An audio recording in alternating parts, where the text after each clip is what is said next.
Hey everyone, it's Christina here. I hope you're having the most amazing day ever. I'm going to talk about the dangers of taking advice from people on the internet, which is kind of ironic because I am here on the internet. Now, what I mean by this is I am, and I know a ton of you are, in like all sorts of different Facebook groups. So, and other groups, like there's Twitter groups, there is like probably Threads, maybe has groups by now, I don't know. But you know, Clubhouse, there's loads of different types of groups. There's forums, etc., that are on the internet. And one of the problems that I generally see when it comes to these types of groups is that they can be fantastic for support and encouragement and ideas and throwing around those types of things. But they're also often filled with what I like to call the nutritional police.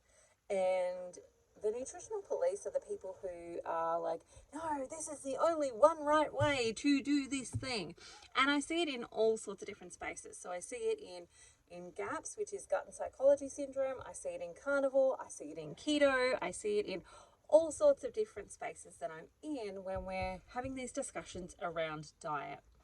And there's lots of little problems that I see within these spaces, and one of which is these police, the diet police, on what you should be doing, when you should be doing it, how you should be doing it, and what you're allowed to, and what's classed as this and what's classed as that. So for me, some people would class me under their perspective of what a carnivore is as more ketovore, because I include garlic and onions and herbs and spices. Although the definition could be like, from under my definition, I would sit in the standard carnivore space, not strict carnivore, because I do include herbs and spices and so on. But standard carnivore, then there's strict carnivore, and then there's like the lion's diet, which is just like ruminant animal meat and basically salt and water. Now, those labels really are just to try and give you a little bit of an understanding when you're maybe trying to follow what I'm doing or what somebody else is doing, to try and give you that understanding of which one is what and which one should you actually sit in, and what are you dancing with and playing with, and what are maybe some of the guidelines and rules around that particular sort of protocol. And you know what? You're an adult, so you get to choose what you actually want to do and what's actually going to serve your body, and you get to dance in all of the different spaces to see what's going to work with you. So I had a conversation this morning with somebody about keto, and carnivore falls under keto. It is a subset of the keto diet essentially. And for me, this particular individual was like, I don't care if you eat meat, just eat meat, or eat vegetables and fruits and so on. And I'm like, you know what? I don't care either, really. What I care is A, are you getting healthy? Are you getting the results that you want to be getting? And B, does it match your personality and your psychology? Because for me, I stay away from the fruit and the vegetables because they're gateway drugs for me. They are the gateway drug that allows me to go, well, I'll just have a little bit of that, and a little bit of that, and a little bit of that. Like, it would be really nice to have some avocado with bacon and eggs, or some sauerkraut, and then some mushrooms, and then some tomato. And you can see I've already started to fill my whole plate with plants in my imaginary scenario of just starting to add avocado.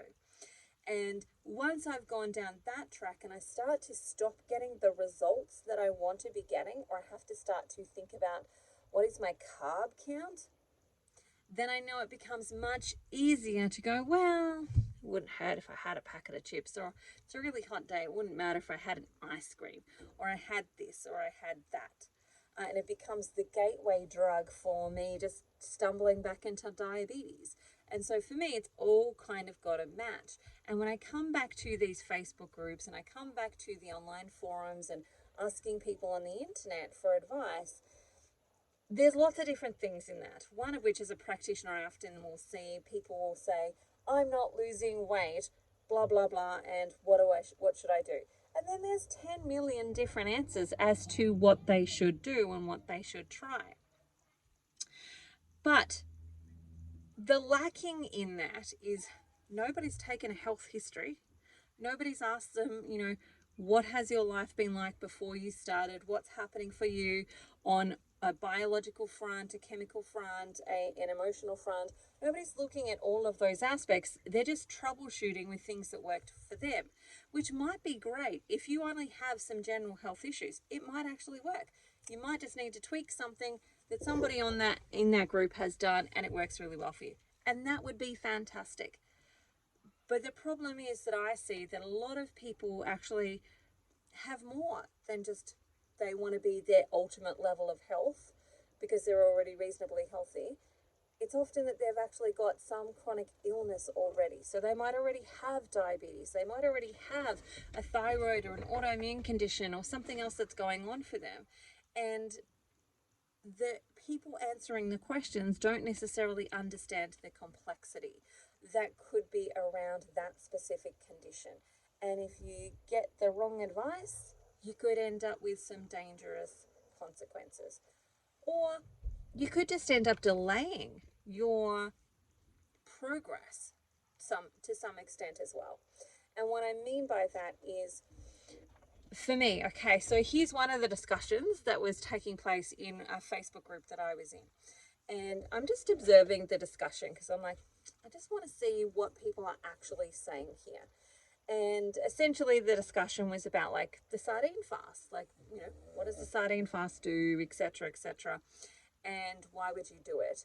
And of course, there was a whole bunch of different answers, some of which goes, it's a fad, you don't need to do it, blah, blah, blah. And the truth is you don't need to do it to be carnivore, to be whatever, but you might need to try it, or you might find it beneficial for you if you have insulin resistance. If you are someone with insulin resistance, which means that you are not producing ketones, essentially, this is where watching your blood glucose and blood ketones, not just breath ketones or pee ketones, is really beneficial, because that can give you some of this information. Am I getting into ketosis? Am I burning fat as a primary fuel source? Or am I turning protein into glucose as a primary fuel source? And the conversation that I saw taking place was one that was very uneducated in the sense of the limited understanding that some people have, because some people just believe that by simply fasting, you will get into ketosis. And that's not actually the truth. It's the same as some people believe that by simply fasting, you're going to get the benefits of autophagy. And that's not the truth. Because again, if you are making glucose, you're not getting into the biochemical state that is autophagy.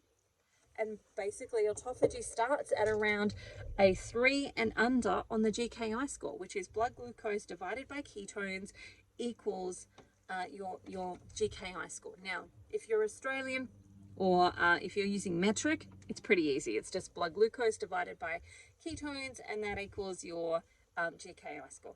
If you're in the US, for example, and you use a slightly different measurement there, your blood glucose monitor is going to give you a number that's much higher than what we would get here in Australia.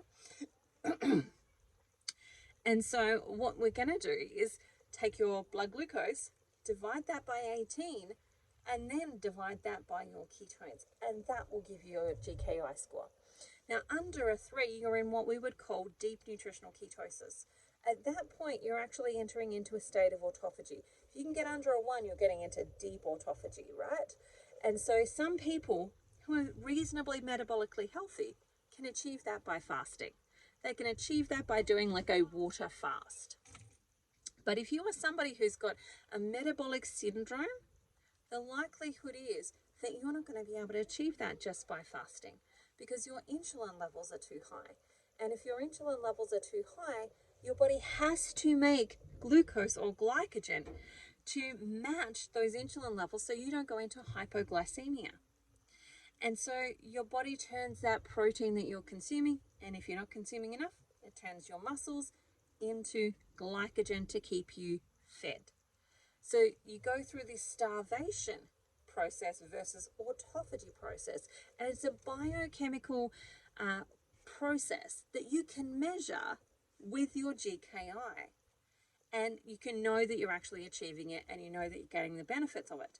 But a lot of people aren't measuring, and a lot of people aren't recognizing that they maybe aren't achieving that. They might be getting some benefits, like they're losing some weight. Some of that is water weight, some of that is muscle weight, and some of that might be subcutaneous fat.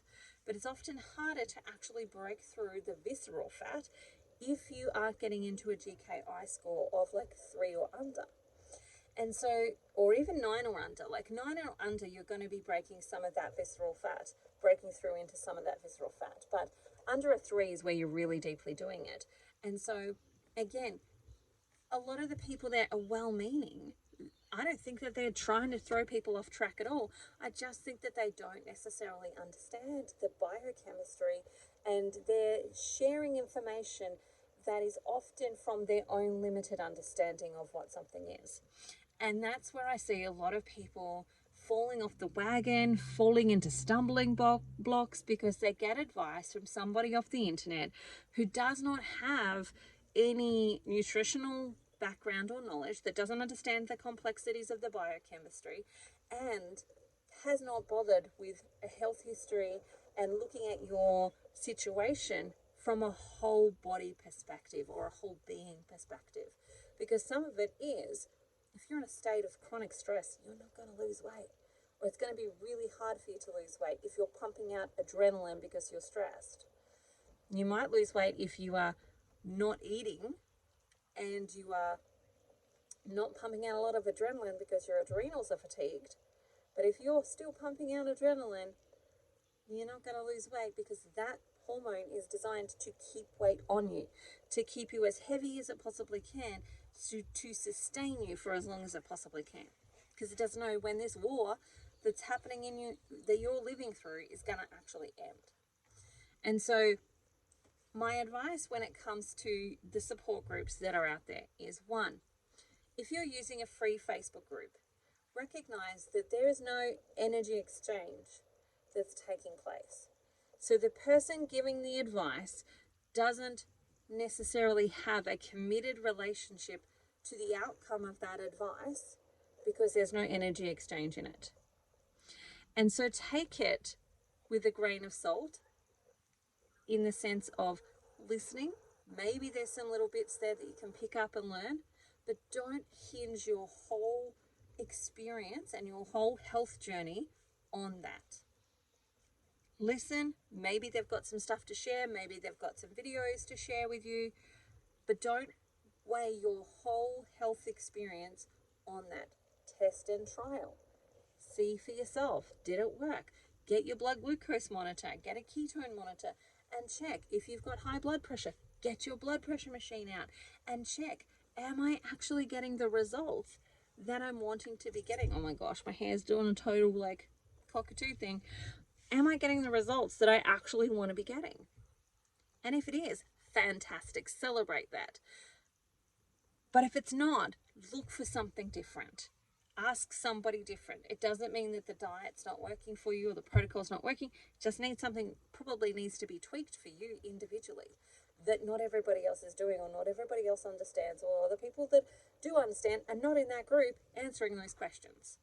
Because I can tell you for myself, I get a little bit tired. I get a little bit of fatigue when it comes to answering questions that in those Facebook groups. Sometimes I go through and I love to answer them. It's great fun for me.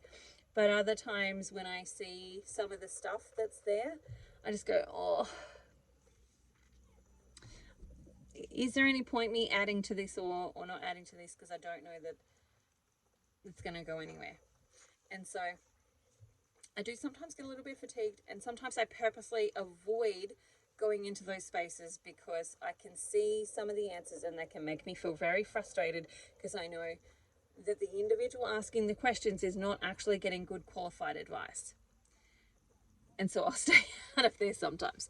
Anyway, use them for support, use them for encouragement, go in and put your own stuff in there of like, yay, look at how well I'm doing, all of that type of stuff.